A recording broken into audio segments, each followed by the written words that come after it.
नमस्कार, हम अफरोज। दोपहर 3 बजे के भोजपुरी समाचार में स्वागत बा। सबसे पहले प्रमुख समाचार। प्रधानमंत्री देउवा द्वारा अधिवक्ता गोविंद बंदी के कानून मंत्री में नियुक्त करेला सिफारिश, बड़ू के वाणिज्य तथा आपूर्ति मंत्रालय की जिम्मेवारी। सरकार से चैत 25 गते से शुरू करे लागल टाइफाइड विरुद्ध के खोप अभियान की तैयारी पूरा। वैशाख 18 गते तक खोप अभियान संचालन होगी। भरतपुर महानगरपालिका के नेतृत्व आपन मिले पड़े के चितवन के कांग्रेस के कहना, अन्यथा पार्टी संगठन ध्वस्त होने के चेतावनी। यूक्रेन सरकार द्वारा आपन नागरिक के तत्काल सुरक्षित क्षेत्र तरफ जाएला अनुरोध। यूक्रेन पर चारों ओर से हमला करे के रूस की योजना। 8वां राष्ट्रीय खेलकूद प्रतियोगिता संपन्न भइला बाद अल्पत्र नेपालगंज रंगशाला में सिंथेटिक ट्रैक निर्माण होगी।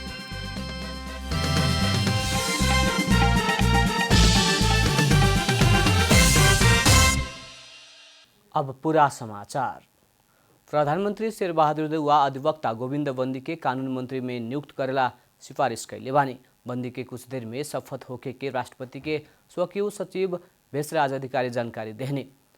संविधान के धारा 78 मुताबिक प्रधानमंत्री की सिफारिश में गैर सांसद के राष्ट्रपति से मंत्री नियुक्त करे के मिली, लेकिन ऐसे नियुक्त भइल मंत्री से शपथ लेहल 6 महीना भीतर संघीय संसद के सदस्यता लेवे के पड़ी, ना तो मंत्री पद स्वतः खारिज हो जाए। बंदी के कानून मंत्री बनाउना बाद दिलेन्द्र बड़ू के उद्योग वाणिज्य तथा आपूर्ति मंत्रालय की जिम्मेवारी देहल गई बा। उद्योग वाणिज्य तथा आपूर्ति मंत्रालय लंबा समय से प्रधानमंत्री लगे ही रहे। देउवा सावन 22 में निलंबित प्रधान न्यायाधीश चुलेन्द्र शमशेर जबरा के जेठान गजेन्द्र हमाल के मंत्री नियुक्त कैले रहनी, लेकिन कड़ा विरोध भइला बाद हमाल कुछ दिन में ही राजीनामा देहले रहनी। सरकार से चैत 25 गते से शुरू करे लागल टाइफाइड विरुद्ध के खोप अभियान की तैयारी पूरा भइल बा। यह सुख से सरकार आएवाला वर्ष के वैशाख 18 गते तक राष्ट्रीय टाइफाइड खोप अभियान संचालन करे वाला बा। खोप अभियान के पहिलका चरण में सरकार 15 महीना से ऊपर 15 वर्ष से नीचा के बाल बालिका सबके लक्षित करके खोप अभियान शुभारंभ करे लागल स्वास्थ्य तथा जनसंख्या मंत्रालय के सह प्रवक्ता डॉक्टर समीर कुमार अधिकारी बताउने। अधिकारी ई अभियान में लगभग 75 लाख जनसंख्या होके के सरकार के अनुमान रहल बतौले बानी। सह प्रवक्ता अधिकारी के मुताबिक स्थानीय तह से संबंधित स्थानीय तह में रहल विद्यालय सबसे समन्वय करके विद्यालय जाए वाला वर्ग के बाल बालिका सबके खोप लगावे के जनौले बानी। टाइफाइड विरुद्ध के खोप अभियान संगे सरकार से संचालन कैल खोप अभियान 13 गो होखी।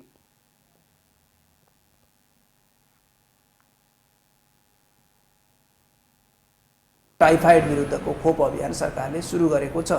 25 गतेबाट अभियान शुभारम्भ गर्ने गरी सबै तयारी गरिसकेको छ। अहिलेका लागि हामीले 15 महिनाभन्दा माथि र 15 वर्षभन्दा मुनिका बालबालिकाहरूलाई लक्षित गरेर खोप अभियान शुभारम्भ गर्दैछौँ। यो लगभग 75 लाख जति जनसङ्ख्या, अनुमानित 75 लाख जति जनसङ्ख्या हुनसक्छ भनेर लक्ष्य निर्धारण गरेर काम अगाडि बढेको छ। सहप्रवक्ता अधिकारी टाइफाइड विरुद्ध के खोप सुरक्षित रहल आ ऐसे बीमार होखे वाला दर में कमी करे के बतौनी।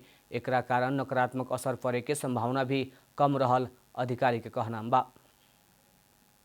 नेपाली कांग्रेस चितवन के नेता सब भरतपुर महानगरपालिका के नेतृत्व कांग्रेस के मिले वाला हिसाब से ही चुनावी तालमेल के निर्णय करला सत्ता गठबंधन के ध्यानाकर्षण करौले बा।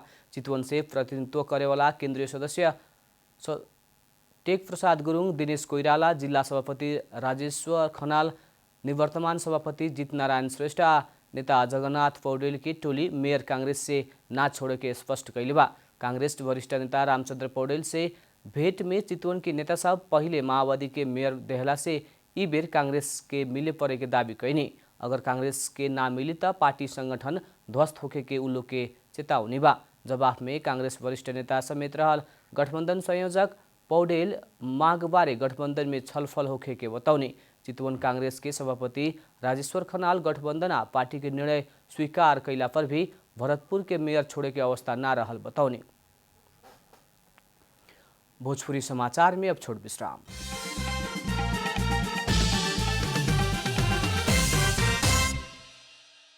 भोजपुरी समाचार में अब थप समाचार। कोरोना महामारी से शिथिल बनल पर्यटन प्रवर्धन करेला वैशाख 1 गते 17वां फेवा नववर्ष सड़क महोत्सव होखे के फैल बाटे। नेपाली संस्कृति के संरक्षण आ खाना के प्रवर्धन करे के उद्देश्य से पर्यटन संस्कृति आ खाना कहे वाला नारा के साथ चैत 30 गते से वैशाख 1 गते तक 17वां फेवा नववर्ष सड़क महोत्सव होके के भइल हुए। कोरोना महामारी के कारण 2 बरस रुकल सड़क महोत्सव पोखरा के पर्यटन पुनरुत्थान खातिर करे लागल होटल संघ पोखरा के अध्यक्ष तथा महोत्सव के संयोजक लक्ष्मण सुवेदी बतौनी है।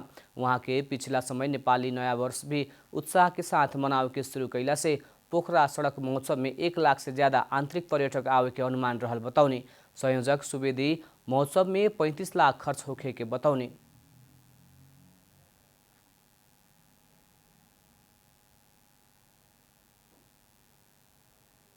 गर्ने हामीसँग सँगै नेपाली नयाँ वर्ष मनाउनेको सङ्ख्या 1 लाखभन्दा बढी कट्ने हामीले अनुमान लगाएका छौँ।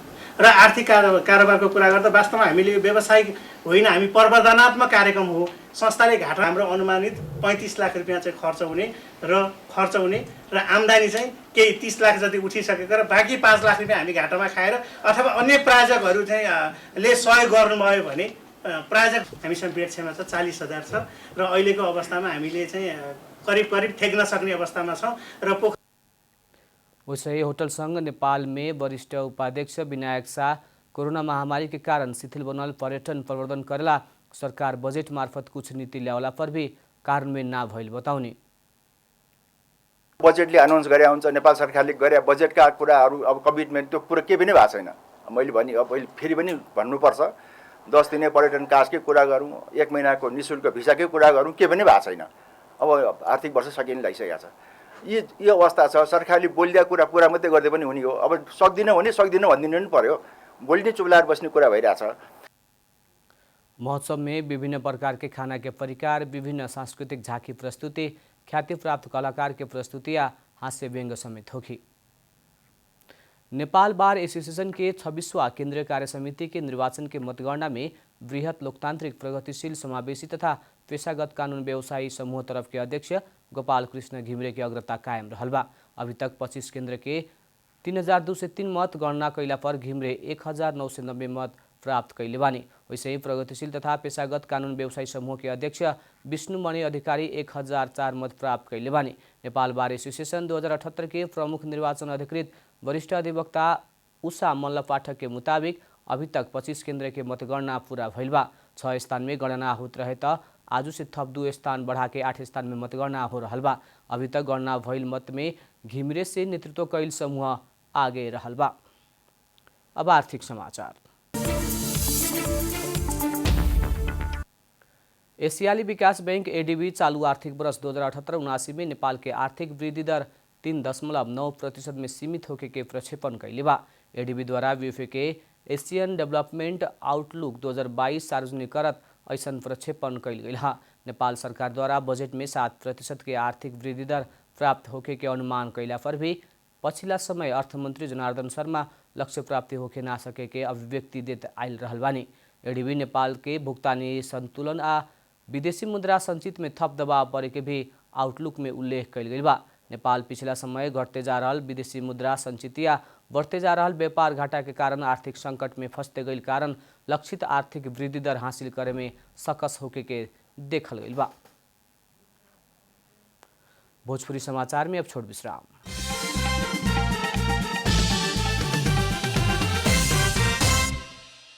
भोजपुरी समाचार में अब अंतर्राष्ट्रीय समाचार।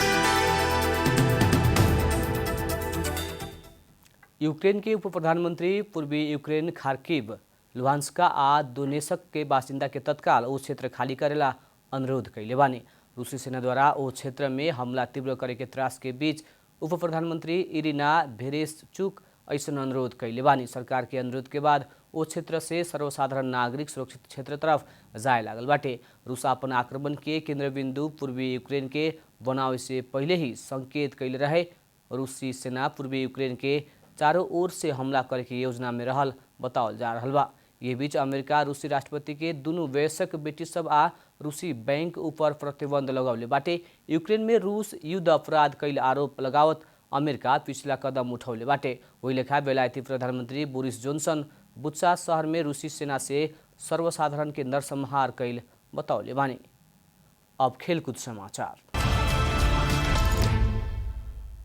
8वां राष्ट्रीय खेलकूद प्रतियोगिता संपन्न भइला एने अल्पत्र अवस्था में रहल नेपालगंज रंगशाला में सिंथेटिक ट्रैक निर्माण होखेवाला बा। युवा तथा खेलकूद मंत्रालय के विशेष पहल में अर्थ मंत्रालय द्वारा सिंथेटिक ट्रैक निर्माण खातिर बजेट के स्रोत सुनिश्चित कैला संगे ही रंगशाला के स्तरोन्नति होखेवाला बाटे। चालू आर्थिक वर्ष भित्रे सिंथेटिक ट्रैक निर्माण के ठेक्का खोले मिले किसिम से अर्थ मंत्रालय 13 करोड़ 85 लाख बजेट के स्रोत सुनिश्चित कैले बाटे। युवा तथा खेलकूद मंत्री महेश्वर गहतराज मंत्री पद संभालल समय से ही नेपालगंज रंगशाला के अधूरा काम पूरा करे के प्रतिबद्धता जनावते आ रहल बानी। रंगशाला में सिंथेटिक ट्रैक के साथे फ्लड लाइट जड़ान खातिर पहिले करते आइल मंत्री गहतराज चालू आर्थिक वर्ष भित्रे निर्माण कार्य शुरू होके किसिम से सिंथेटिक ट्रैक खातिर बजेट सुनिश्चित करौले बानी।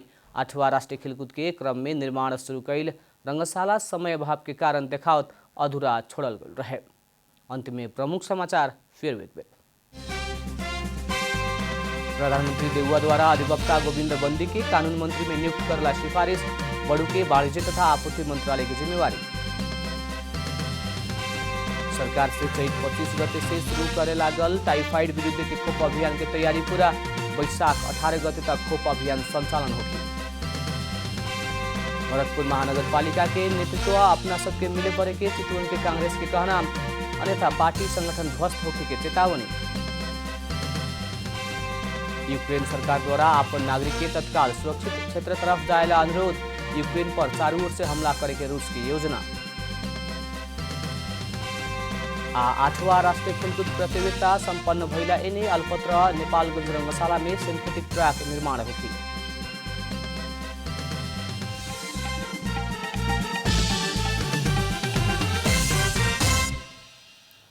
भोजपुरी समाचार अभी खातिर इतना ही। जनता द्वारा जनता खातिर प्रसारित जनता टेलीविजन देखत रहें। प्रणाम।